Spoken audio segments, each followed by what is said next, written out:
March 14, 1943.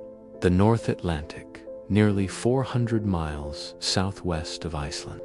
A gray, restless ocean stretched endlessly beneath low cloud cover as the crew of HMS Starling, a British River-class frigate, stared at their sonar station. The operator's face drained of color.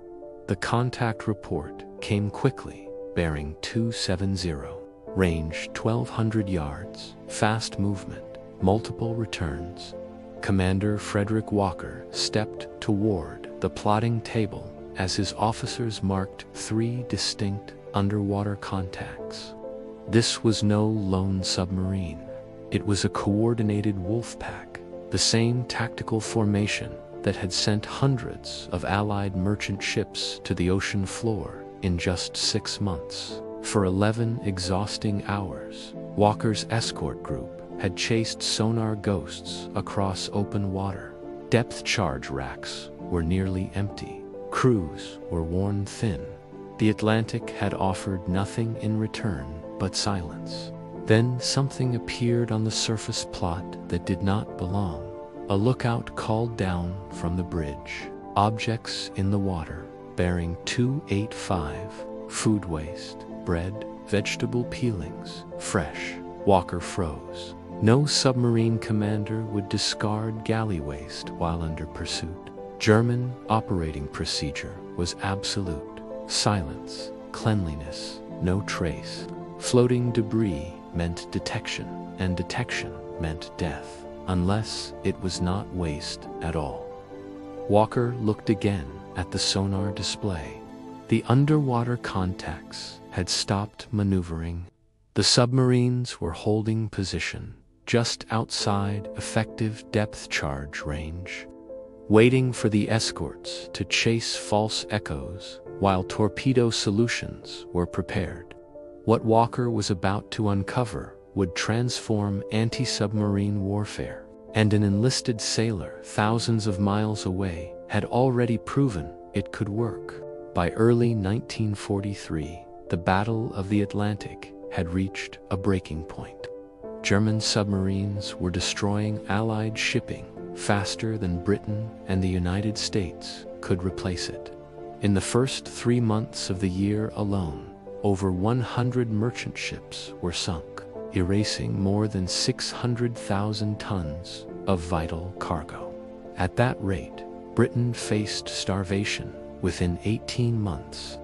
Admiral Karl Dönitz commanded more than 400 operational submarines. His Wolfpack doctrine overwhelmed convoy defenses designed to counter individual attackers.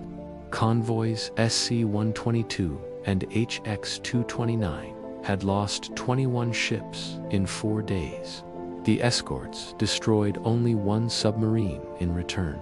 The German Type 7 submarine was nearly ideal for this campaign.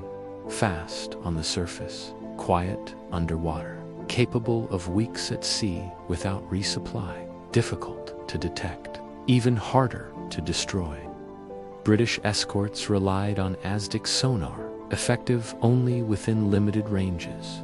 Depth charges required precise placement, and submarines could evade by diving deep and turning sharply once escorts lost contact overhead. The ocean blind spot allowed escape almost every time. Escort commanders were not incompetent, they were trapped by physics. They rescued survivors from burning oil slicks, then hunted submarines that vanished without consequence. Intelligence analysts searched desperately for patterns.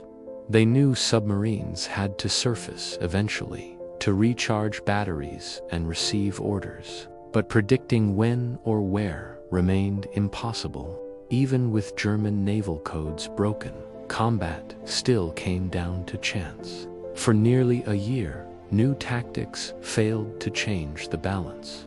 Then an idea emerged from an unexpected place, not from British command, but from the galley of an American submarine operating in the Pacific.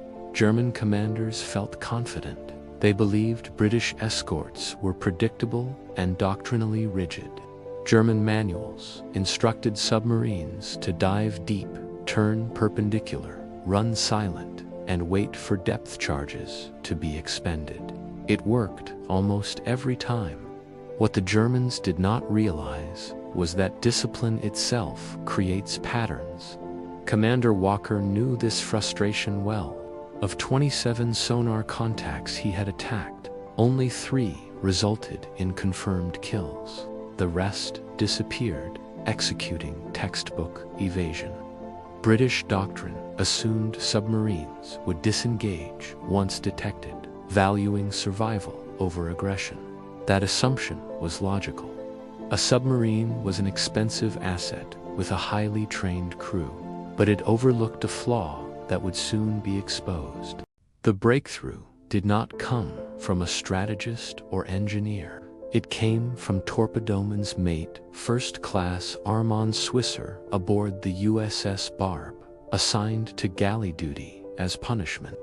Swisser disliked cooking, but paid attention to patterns. Barb was stalking Japanese convoys, yet enemy escorts consistently altered course, even when the submarine ran silent. Swisser noticed something others ignored. Every time food waste was expelled through the trash disposal unit, enemy ships reacted within minutes. He reported it to Captain Eugene Flucky. At first, the idea seemed absurd. The waste was ejected underwater and should disperse harmlessly. But Flucky listened. During training exercises, Barb dumped garbage at set intervals. Aircraft observers confirmed the truth. Floating debris remained visible for nearly an hour. It revealed heading, speed, and timing. It marked when a submarine was shallow rather than deep. If debris revealed position, then debris could deceive. In combat, Barb tested the theory. Food waste was released. Then the submarine turned away and ran deep. Enemy escorts attacked the debris trail, while Barb repositioned undetected. Torpedoes struck unguarded targets. The submarine escaped without damage. Flucky documented the tactic. Intelligence forwarded it to Allied commands. The British received it in early April 1943. Commander Walker read the report skeptically. Then he decided to test it. His escort group prepared floating debris for deliberate deployment. When they encountered a Wolfpack west of Ireland, Walker executed a false pursuit.